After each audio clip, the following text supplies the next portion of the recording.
Find yourself looking for a new job or change in career? Monster.com is here to help.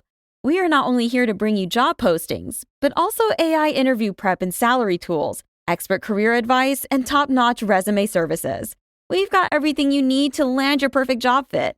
Discover the magic of finding the ideal job with Monster.com. Your future starts now. Visit Monster.com today. Your next job opportunity is just a click away.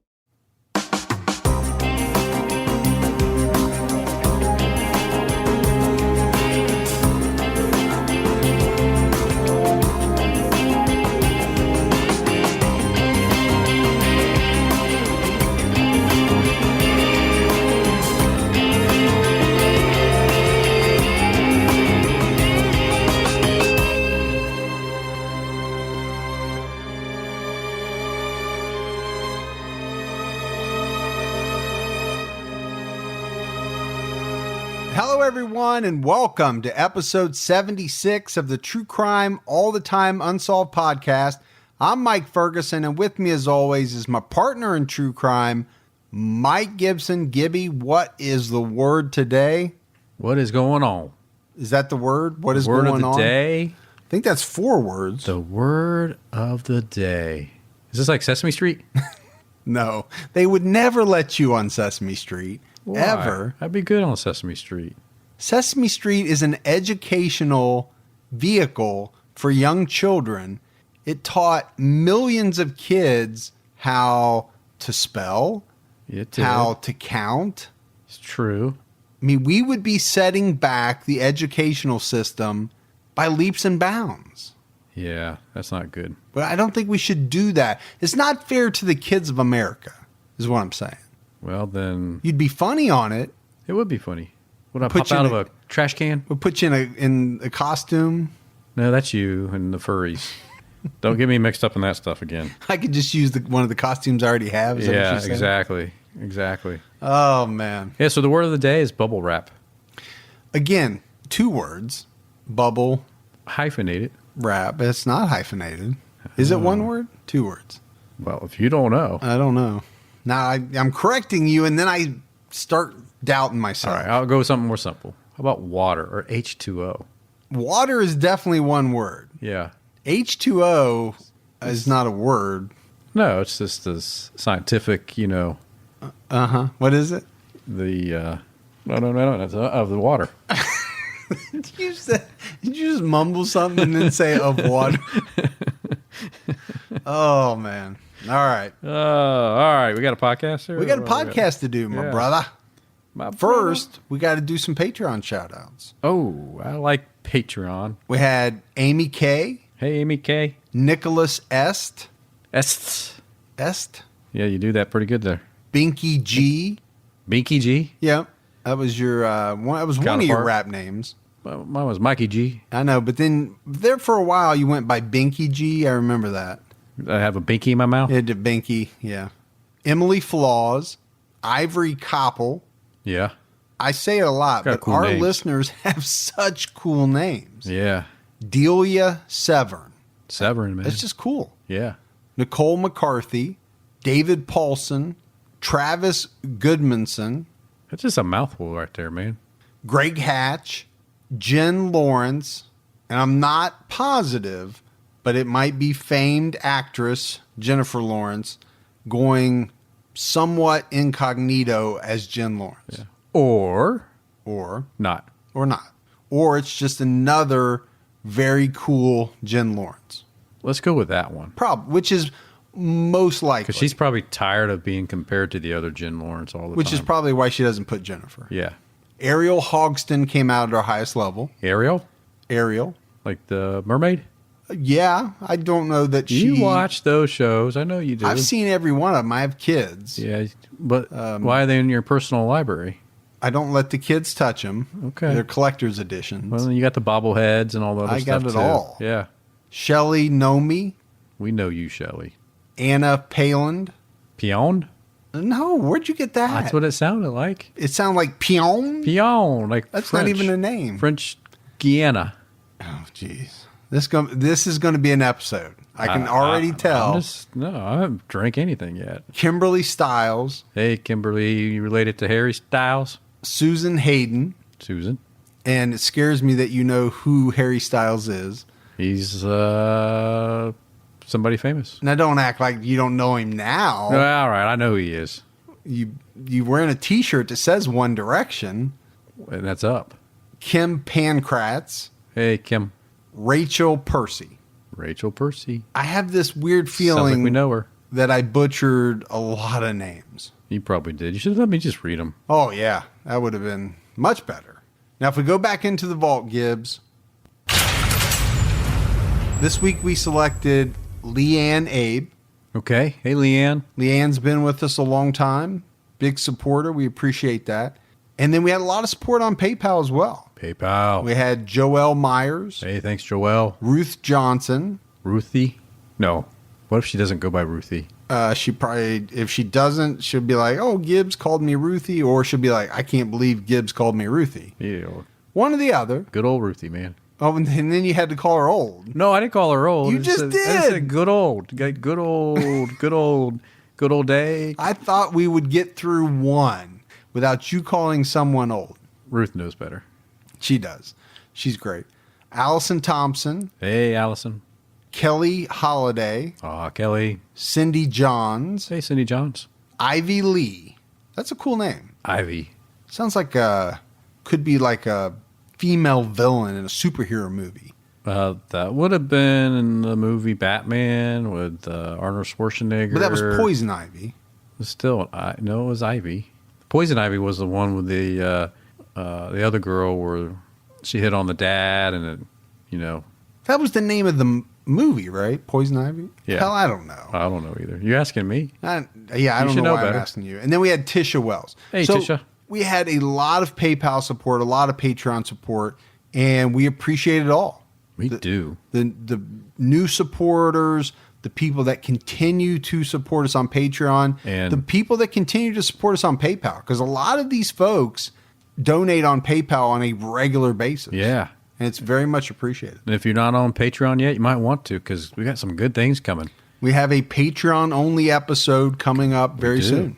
And it's going to be a regular thing. So if you like TCAT Unsolved, you're going to hear it more often if you come over to Patreon. Little's what is it? $2 a month? The lowest one that you can go in at? Yeah, for $2 a month. Yeah. $24 a year. See how I do math? That is good math. Yeah. You'll get a lot more of that type of whiz-bang. That's like 4 coffees. Mathematics from Gibbs on Patreon. Right? Is that like 4 coffees? I don't drink coffee, but I'm assuming that's like 4 coffees from Starbucks. The types that my girls drink, yeah, that's probably like 2 coffees. 2? They got some macchiato, caramel, latte, frappe. I don't know. A drink shouldn't have more than one word in it. Just called coffee. Coffee. Yeah. If it has 19 words in it, then you're drinking something that I don't need. Yeah. That's just my personal It's got too much opinion. stuff in it. There's too much stuff. Yeah. All right. At the same time that this episode is out, we have an episode on True Crime All Time. We do. Daniel Rakowitz. No relation to Daniel Radcliffe. No, none at all. As somebody thought. You thought it was. Oh, okay, blame it on me. I think when you hear the story, you'll know. No relation. It has nothing to do with Daniel Radcliffe. No Harry Potter. That was horrible. Was that Harry Potter? That was a little better. Get better? A little better. Harry Potter. I don't know what that was. I don't either.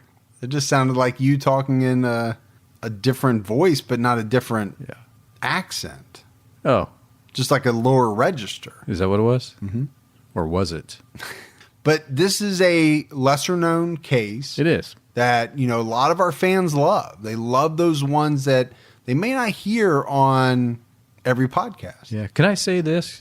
No. When you listen to it, I think you should go to like your local Panera or any place where you just enjoy a good cup of soup. Yeah, and just sit back and listen and see how it goes from there. Enjoy your soup. So Gibby's foreshadowing a little bit that there might be something going on with soup. I would just say get your favorite soup, sit back and enjoy the show. But we're going back to 80s New York City. Yeah. For this case. And, good time. Clubbing, man. You used to go clubbing, didn't you? Did I used to go clubbing? Yeah. Did you go to the club? Discoing? I never went. Shadow dancing? I never went discoing because disco was dead by the time I was old enough to go to a club. Why do you have the disco ball then? That's for you to relive your glory days. Okay. I just wondered. I know. Staying alive? You were 17 when disco started, so you were literally in the heyday. Hey, man. Was it? I don't even remember when it came out. I don't remember when it was either. I don't. But I know you weren't 17 years old. All right, so make sure you check out that episode. Gibbs, let's get into this episode of Unsolved. We're talking about a very famous unsolved case. So as much as I talked about, Daniel Rakowitz being an unknown case on True Crime All the Time, this is a very well-known case. Right? We're talking about Elizabeth Short, who was given the nickname the Black Dahlia. Yeah. And we'll get into that. Why was that? How did that happen? How did that all come about? But we are going back a ways, right? The murder of Elizabeth Short happened in early 1947, but remains to this day one of the biggest unsolved murders in the United States. Probably one of the most recognized. I would say that. And maybe that's what I meant by biggest. Obviously, it's not big in terms of numbers. Yeah. But in like you said, in terms of recognition and publicity and media attention. It's hard to shake that photo that's been out there forever. Yes. This case has been around a long time. Yeah. It spawned books. It spawned movies. It has received a very large amount of... It's got its own cult following. Media attention. Now, some of that may have to do with the fact that the murder occurred in Los Angeles. Hollywood area. Some of that, I personally think, and we might get into this in the podcast, was caused by the media and how they chose to cover this case, right? That's something that you and I have talked about recently. Yeah, Hollywood and all that. I mean, I'm just glad I got out of there. Yeah, I know. I mean... I am too. Yeah. I could have stayed longer, but it was changing me. Yeah, they started doing all that testing and you had to get tested. Yeah. Just wasn't right. I'm glad you got out of that scene, man. Yeah, I just had I worried about you while you were over there. Yeah, those B movies, man, just weren't what they used to be. And, some people recognize you when they're watching Cinemax late at night. Oh, yeah. They'll shoot me an email and say, I think I saw Gibby. Was that Gibby? It on was. Cinemax After Dark. And yeah. It probably was. Got to do what you got to do. Got to put food on the table. But, speaking of the media, I believe, and this is something that's been levied, is that a lot of newspapers, especially those in the Los Angeles area, probably New York as well, they sensationalized this murder back in the day for the mere purpose of selling more newspapers. Not that newspapers today don't sensationalize and the media doesn't, but right, that's what you had back then. You had newspapers. That was it, man. That was the thing. You actually had to know how to read back then. It was rough. It was rough times for some people. Just think what my vocabulary would be like back then. Probably about the same as it is today. That good? Mm-hmm. Oh, good. Thank you. So let's start off talking a little bit about Elizabeth. Elizabeth Short was born on July 29th, 1924. She was born in the Hyde Park section of Boston, Massachusetts. Her father's name was Cleo and her mom's name was Phoebe. And the Shorts had 5 daughters. I have 2 daughters, Gibbs. I can't imagine 5. No. I mean, it's a blessing, don't get me wrong, but that is a lot That's to a lot, handle. man. That's a lot. Elizabeth was the 3rd of 5. And not long after she was born, the family settled in Medford, Massachusetts, a suburb of Boston, and that's where she was raised. But Cleo, the dad, he abandoned the family after the Great Depression. So we're talking, what, Gibbs, 29, 30, 1929, yeah, 1930. Yeah, 29, 19, yeah. But that happened a lot with a lot of families back then. It did, right? It wiped out his livelihood. It wiped out the finances of the family. But he didn't do it in the way that maybe a lot of other people did. Right? He didn't just tell them that he was leaving and take off. This guy left his car near a bridge, abandoned it, leaving everyone to think that he had died from a suicide. Oh, wow. Tortured. Not only did you, I mean, you just left. Or you could have told them you were leaving, or you could have just left and they would have. But you didn't have to put them through that. Right. So you have the authorities, you have the Short family all thinking that Cleo was distraught because he had lost his job. He didn't have any money. He couldn't provide for his family, so he jumped into the river. That's what everybody thought. So then you had Phoebe, the mom, left all on her own to raise these 5 girls. She worked multiple jobs, and the family received public aid. But years later, Gibbs, Phoebe received a huge surprise. She got a letter from Cleo saying that he was alive and living in California. And this was many years later. This wasn't like, the next year or 2 years later. In the letter, he also talked about wanting to come home. It's like, hey, baby, I missed you. Sorry, I faked you all out with my fake death. Put you through all that, and you had to, live through some hell for a while, but hell, I'm back now. And work your fingers to the bone, 2 or 3 jobs. Yeah, but we're good, right? We're good? Tell me we're good, honey. I don't think too many women would be good with that, or men, and if it happened in the opposite way. And of course, Phoebe wasn't. She wasn't having any of that. She told him she never wanted to see him again. Well, I don't blame her. Growing up, Elizabeth had a lot of nicknames. She went by Beth, Betty, Bet. Now, we talked about the Great Depression, right? This family did not have a lot of money, but one thing they did was go to the movies. And that was something back then that a lot of families do, like they do today. But even when money was tight, that was like an escape from the world. Those were the best, man. That's when you had the dancing hot dogs. This is the Great Depression. I'm not talking about when you were little. Oh. Well, it's kind of the same thing, but. Skip a few generations. Yeah, they didn't have the dancing hot. And you're talking about did they have that at the regular movie theaters? I remember them having that at the drive-ins. Remember back when they had a lot of drive-ins? Yeah, I've been there. They didn't have the dancing hot dogs, I don't believe. In the theater? Back in the 30s. Yeah, maybe they didn't. I don't know, though. I wasn't Probably didn't. But anyway, I really liked it when I grew up. I'm glad you did. Yeah. I'm glad you did. Wearing your husky jeans. That's right. Big old bowl of popcorn. That's right. Soda.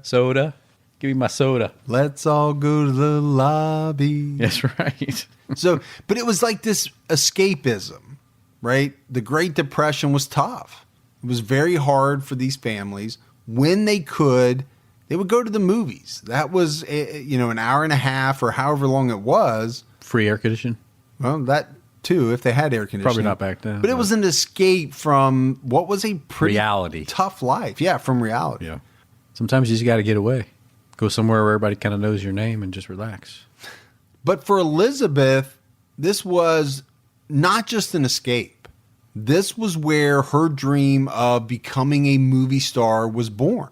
And it's so funny you say that because it's really true, man. There's so many people, back then and even today, they talk about how they fell in love with Hollywood because they would go to the movies and they could see themselves doing that, or they could play that part in their head. And, most people see a movie and they kind of leave and go, yeah, it was good, it was bad, it was okay. And then that's it. Other people take it home with them and like relive it in their head, relive it, by playing around different roles with friends and stuff like that. Yeah, that was never me. I never thought that, I wanted to be a movie star. Yeah, so you never came back home and... No, I would come home and reenact the movies, like Star Wars, I remember, or The Goonies. That was a big movie. My friends and I would make vests with gadgets on it and stuff and nerd out and act like we were the Goonies or whatever. And I know you loved Annie. And I would, I would sing Annie. Yeah, so... I really relate to like that Goldberg show. You ever watch the Goldbergs? Yeah. I really relate to that. Can you? Because it's about my same time frame, I think. Yeah. That is your world, man. But this is important, right? This is important in establishing that Elizabeth Short develops this dream of being a movie star. But as a child, she suffered from some respiratory ailments, some that were serious enough to require surgery. And it was suggested by her doctors that her mother send her to warmer climate, especially during the winter months, right? Because as we know, Massachusetts gets cold as all get out. So that's what her mom does. She begins to send Elizabeth down to Florida during the winter months, staying with some friends. But by Elizabeth's sophomore year, she drops out of high school. But when you read the descriptions of Elizabeth Short by her former classmates, she was described as sweet, funny, attractive. There was one boy that went to school with her said there was just something different about her. She wasn't just pretty, which she was, but it wasn't just that. He said she was the kind of girl that boys would sneak looks at, but would get tongue-tied if she spoke to them. Well, everybody knows a girl like that. Sure. I knew several. Yeah. Back in my day. I know one. Yeah, I can see that happening. You know one now? I just know one, period. In this world. One. All right. I'm telling your wife. I'm not saying who it is. You're not saying when it was either. No, I'm just messing with you. When Elizabeth was 18 years old, she moved to California to live with her father, who at that point was working at a naval shipyard. But is that strange, Gibbs? At 18? No, not that she's 18. Here's a man that abandoned his family. Yeah. Which included her. It did. Leaving them all to think that he was dead, only later to write them and tell them that he wasn't. Now, she's 18 now at this point, but she hadn't seen him since she was a very young girl. Well, maybe they worked it out, and maybe he wrote her a nice letter saying, I made some bad decisions. Or maybe she just wanted to get to California so bad. Or maybe she wanted to have a place that she could stay without having to pay rent, and Daddy was the answer. Well, and getting to California to start her dream of becoming a movie star. That's what I was talking about. Yeah, I get you. That she was just willing to overlook all the things he did. Maybe. I don't know. No, I can see that. I mean, she has her goal, and she wants to achieve that goal. Sometimes you're turning the cheek to some things that normally you wouldn't. Turn the cheek? You're like, I'm okay now with Dad. Yeah, that's a phrase I don't think I've heard you use before. Yeah. I've heard turn the other cheek. Yeah. I've never heard turn the cheek. So I think you made something up new. That's what happens, man. That's how things Watch get it started. spread. Watch it spread. I do think it's strange. But when you think about her developing this dream, I think that played a part in it. She knew California was where she ultimately needed to be. Yeah. And then, getting to Hollywood at some point. But California is the first step. That it is. Clark, Griswold, Wally World. You don't get it? Yeah. California? Yeah. Did it take the long way to get there, didn't I? With that reference. I don't know if you took the long way. Or just the wrong way. It wasn't a seamless transition, I didn't think. But this relationship didn't work out well. The two argued constantly. Her dad didn't approve of a lot of the things that she was doing. So he ended up kicking her out. She left the house. She moved in with some friends and she got a job. Now, in mid-1943, she moved to Santa Barbara. Beautiful place. Beautiful. To live with another friend. Now, and it was in Santa Barbara in 43 that she had her only trouble with law enforcement. She was out with some friends. Yeah. And they were in a restaurant. And apparently they were pretty loud. Because she's been drinking. Yep, they were drinking. The owner called the police because they were getting rowdy. The problem was that Elizabeth was underage. So she got busted for underage drinking, but they took it pretty easy on her. They sent her back to Massachusetts, but that didn't last long. She didn't want to be there. And eventually she made her way back to California. Because why? Because she wanted to be a star. And this time she goes to Hollywood. Yeah. Because that's where the stars were. Well, you got to go where the people are at. She had that dream of becoming a star, and she wasn't going to let go of it. Can't be recognized if you're not where you need to be. Got to be where people see you. Now, she did land a few modeling jobs. You did modeling at one time, too. I did. Mm-hmm. Yeah. I did some big and tall, plus size modeling. Some cowboy hat modeling. Mm-hmm, sure. Yeah. Just boots and hats. That was it. That's the problem. Yeah. All you wore was boots and hats. It was the boots and the hat. Yeah. Well, you had to do what you had to do, man. Got to pay the bills. So she gets these modeling jobs, but she's not getting any acting jobs. The other thing about Elizabeth at this time in California, she's unlucky in love. She would fall in love with someone. She fell in love with a lot of guys that were in the service. Of course, there was a lot of guys in the service, right, at this point in time. Oh, that time, sure, yeah. And she had plans to marry a few of these guys. One guy got killed in action in the war. They were going to get married when he got back.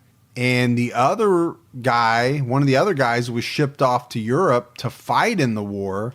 It was just a tough time, right? In America, there was a lot of guys that were being shipped out overseas. Yeah, young guys, yeah, for sure. So Gibbs, we fast forward a few years, and Elizabeth is leaving Los Angeles. So every time I hear you say Elizabeth, do you know what I think of? What? Sanford and Son. Elizabeth, I'm coming to join you, honey? Yeah, that's what I hear. I did love me some Sanford and Son. I'm just saying. It's December 8th, 1946, and she's going to take a bus to San Diego.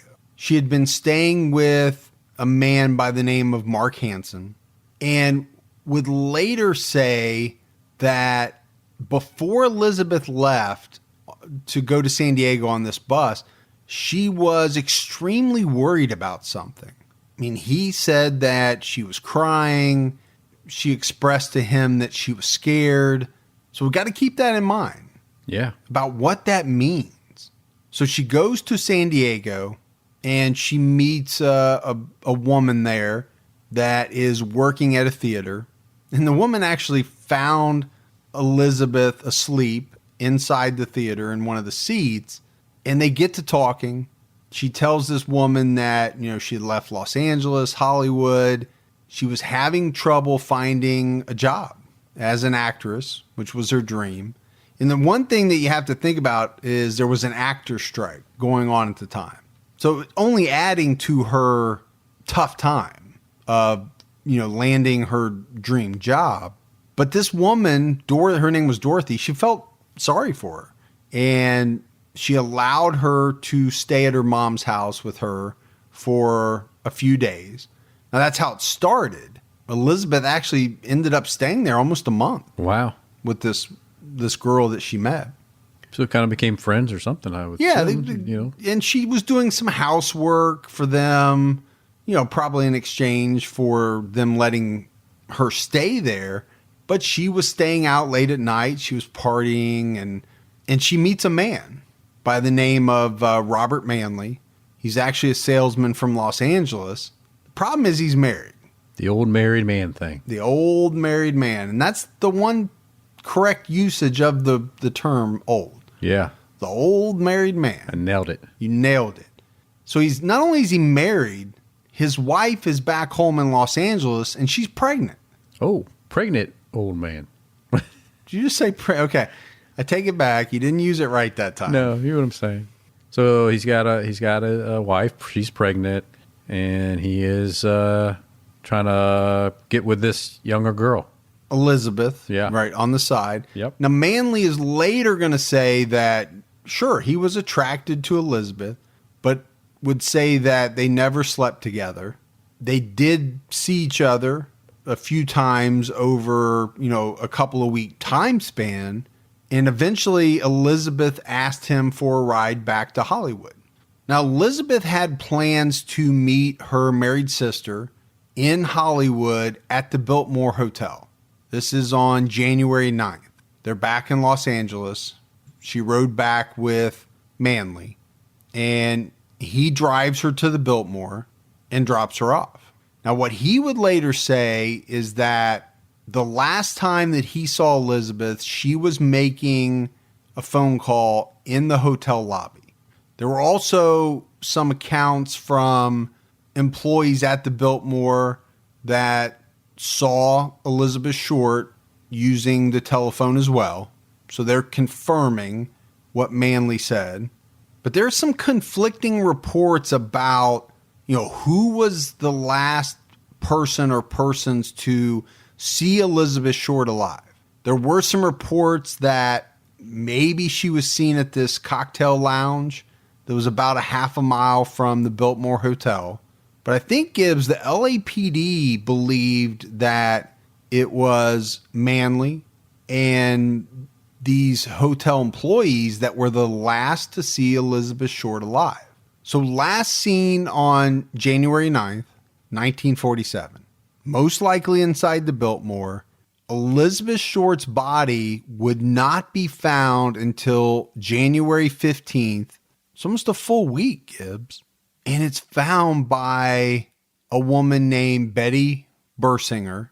She left her house that morning. She was on her way with her 3-year-old daughter to a shoe repair shop. And they're walking down the street. And they're passing, on the street, there's vacant lots.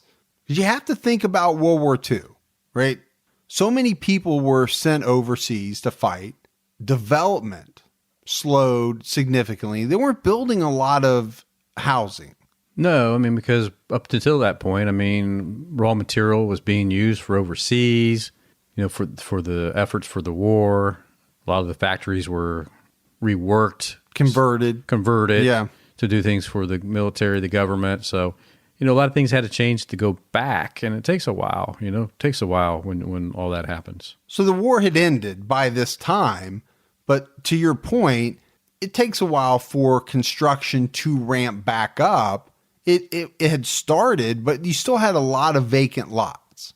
So Betty Bersinger is walking along with her 3-year-old daughter, and she notices something in the weeds. At first, probably thought it was trash, right? I'm assuming a lot of people threw trash into some of these vacant lots. And then she started to think that it was like a department store mannequin. Yeah, I can see that. And she was thinking, well, that's strange, right? Well, who would throw away a department store mannequin? But then she noticed that it was separated in half. So I'm just picturing this scene in my mind. This woman walking along with her 3-year-old daughter thinks she sees a mannequin separated in half. As she starts to get closer, she has the realization it's not a mannequin at all. This is a woman that has been severed in half. Could you imagine coming up on that and realizing with your kid what you're seeing there at that time? Well, by yourself would be bad enough, but walking with a 3-year-old and you're leading her into that, not on purpose, you don't realize it until it's too late. And obviously she, I'm sure, shielded her once she figured it out, and she got her out of that situation. And she goes to a nearby house and she calls the police. So a couple of officers are on scene very quickly, and they find the naked body of a woman cut in half. So I don't know, Gibbs, when they first got the call, did they think it was real? Did they think maybe it was a mannequin? But once they got on scene, they knew for sure. And they called for backup. And one of the first things that police realize is that the woman's body has been posed. She's lying on her back, but her arms are raised and her legs are spread. They notice a lot of cuts and abrasions on her body. And then they see her mouth, Gibbs, and her mouth had been sliced. Yeah. On each corner of her mouth back towards her ear. Yeah, I keep thinking of the Joker. Yeah, it gave the appearance of like a bigger smile. As macabre as that is to say, That's what it looked like, almost like an extended smile. Investigators noticed rope marks on her wrists, ankles, and neck. They theorized that she had been bound and tortured for probably days. And like we mentioned, she's naked, lying there. She's been cut cleanly in half, just above her waist.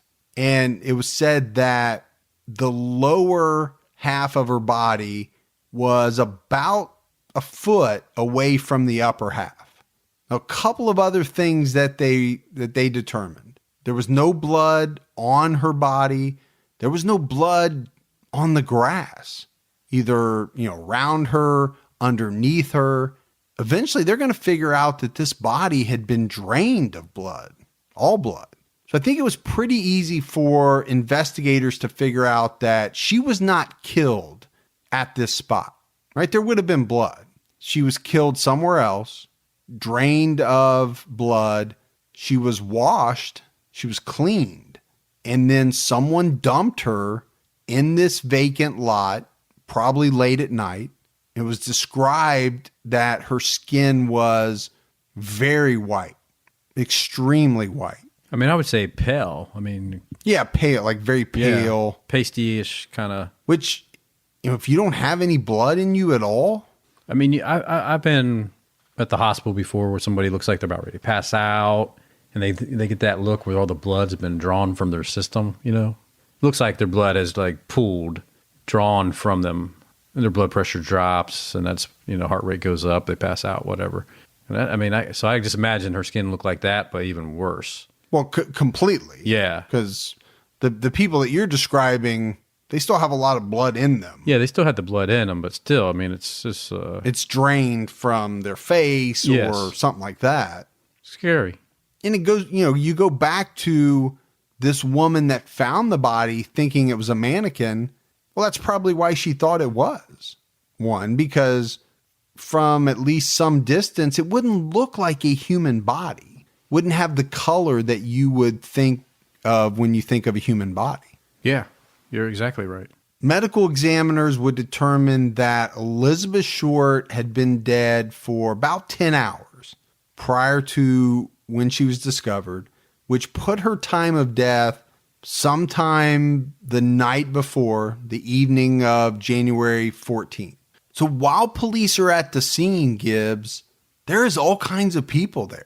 You've got reporters, photographers, just people from the neighborhood wanting to know what's going on. They are all seeing this.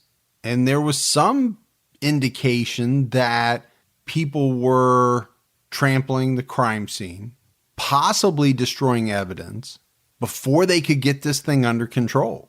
But they did. They finally did, right? They're able to clear the scene, clear the area, and they transport the body to the LA County morgue, but they still don't know who this woman is. And they're trying to identify her.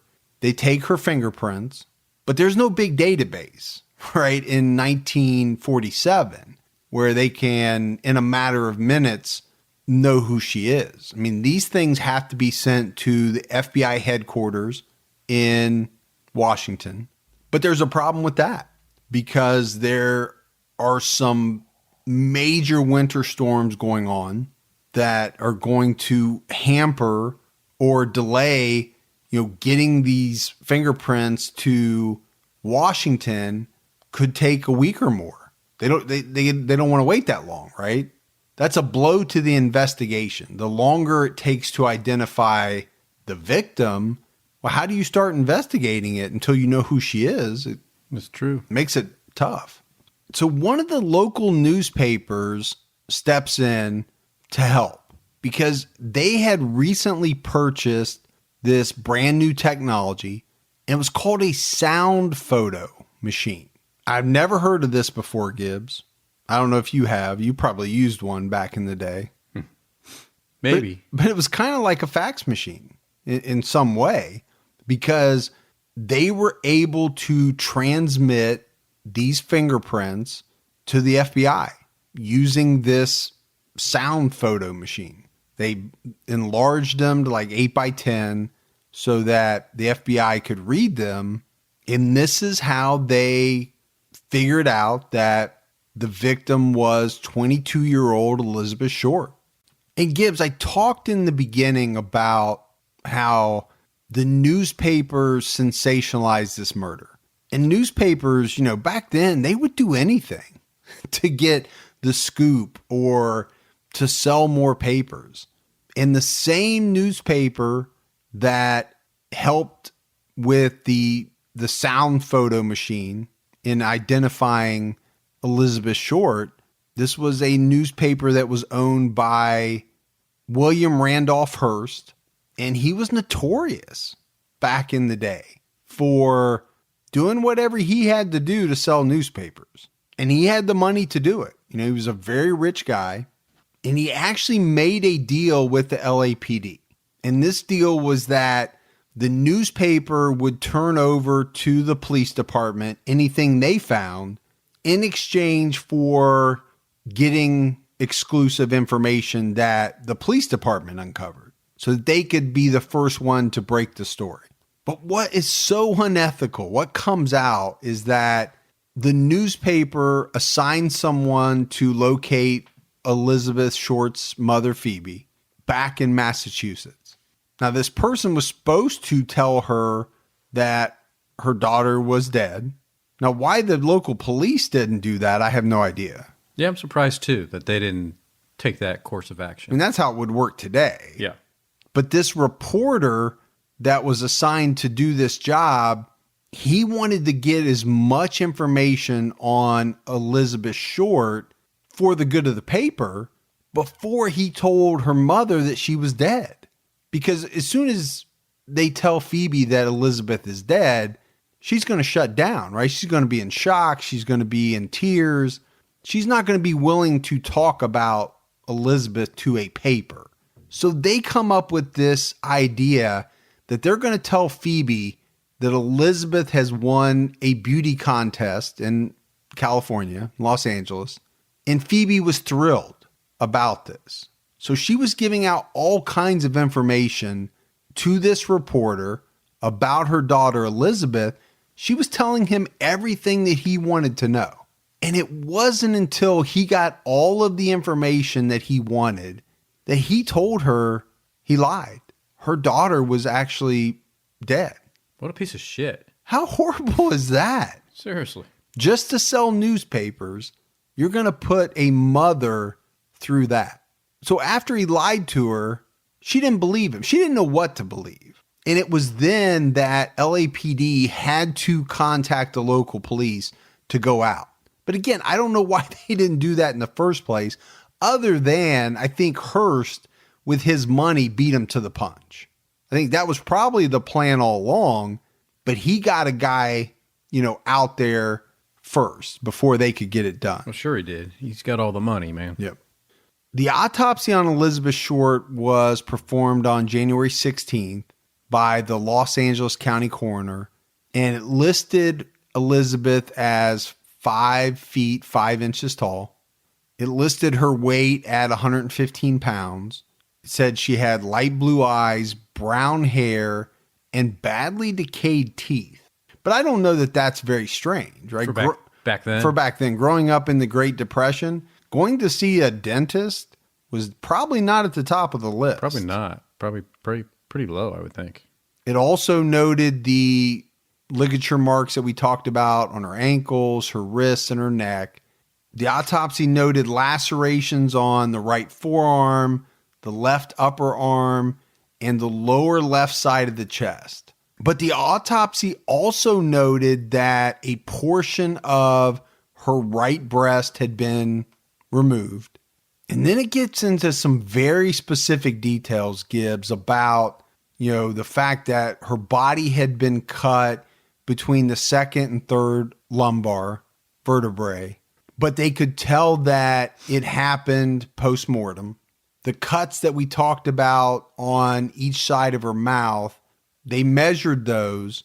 On the right side of her face, it was 3 inches long, and on the left side, it was 2.5 inches long. Wow. Her skull was not fractured, but there was bruising on the scalp that indicated that she had received blows to the head. And the death certificate noted the cause of death as hemorrhaging from the lacerations to her face and the shock from blows on the head and face. So essentially, Gibbs, they're saying that she bled out, but from the cuts to the face. The medical examiner did note that it was most likely that Elizabeth Short had been sodomized. They tested for the presence of sperm, but they didn't find any. So Gibbs, there's no doubt this was a very horrific murder. Yeah, it was brutal prior and brutal after. Both.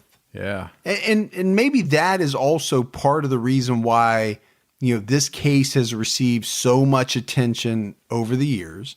But then we get back to the press, and the newspapers start getting tips, and they get one anonymous tip that talked about Elizabeth keeping photo albums of herself, her friends, and supposedly they were kept in this trunk.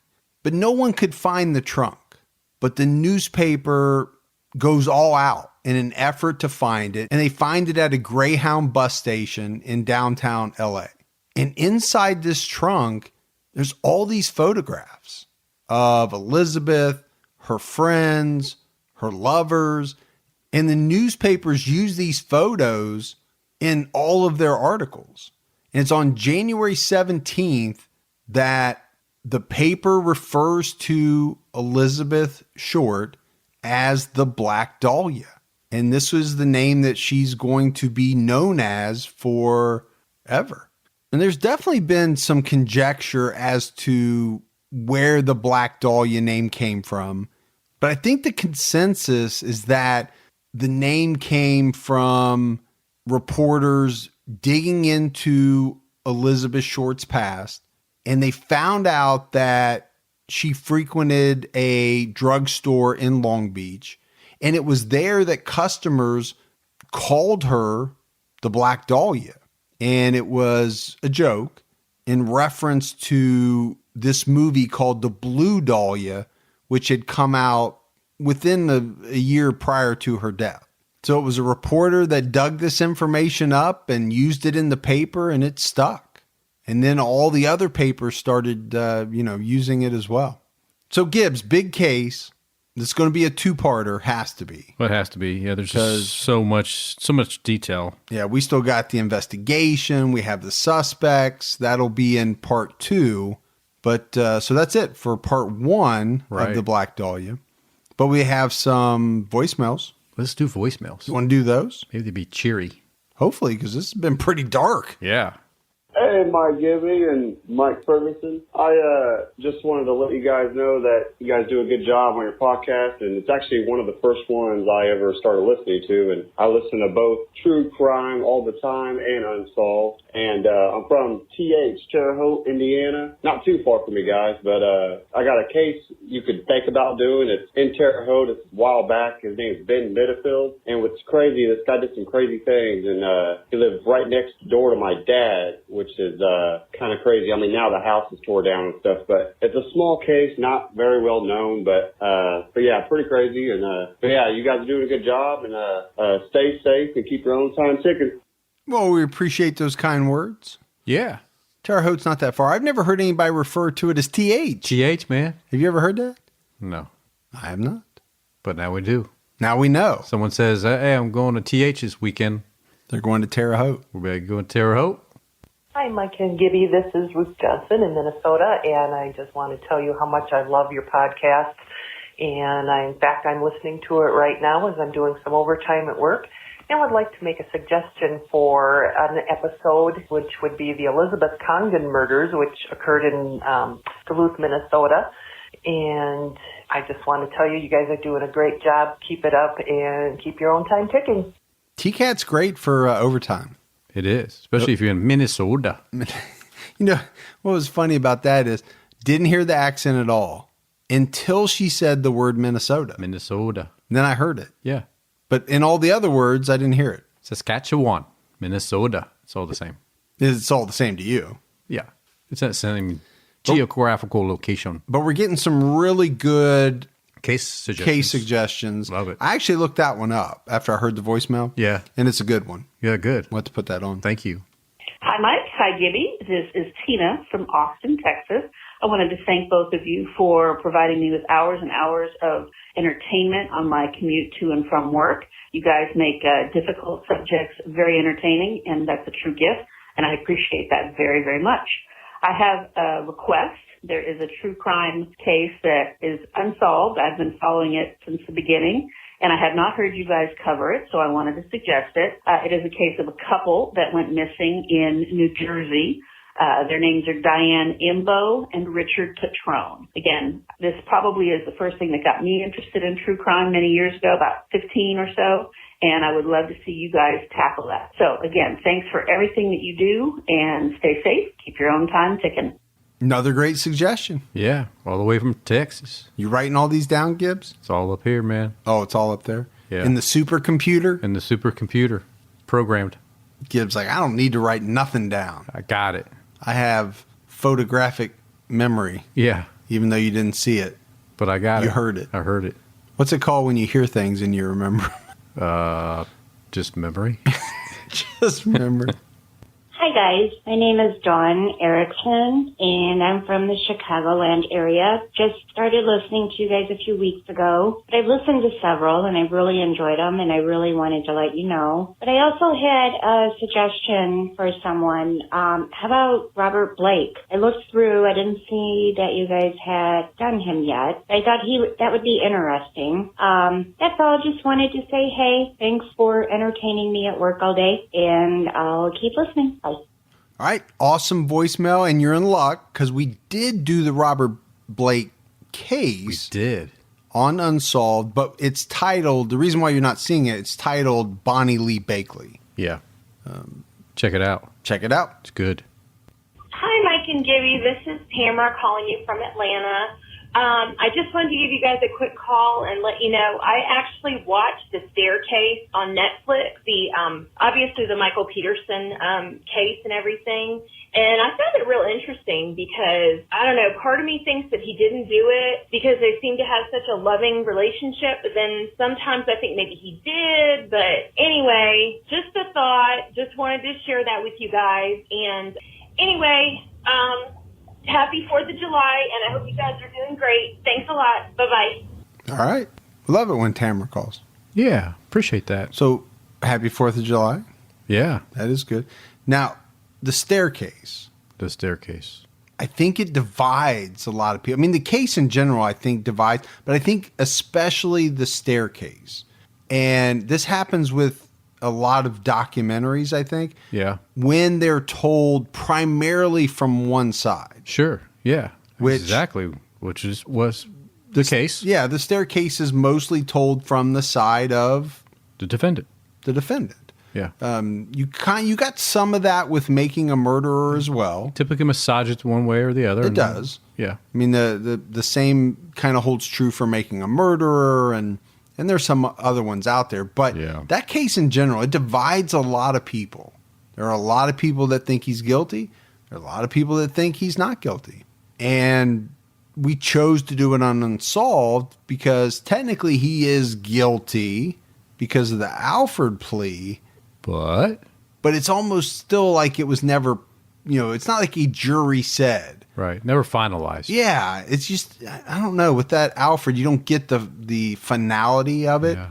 You don't have a jury of your peers listen to everything and say, you are guilty. So we'll always linger. All right. Great voicemails. But that is it for another episode of True Crime All the Time Unsolved. We'll have part 2 of the Black Dahlia. Part 2. Next week. All right. So for Mike and Gibby, stay safe and keep your own time ticking.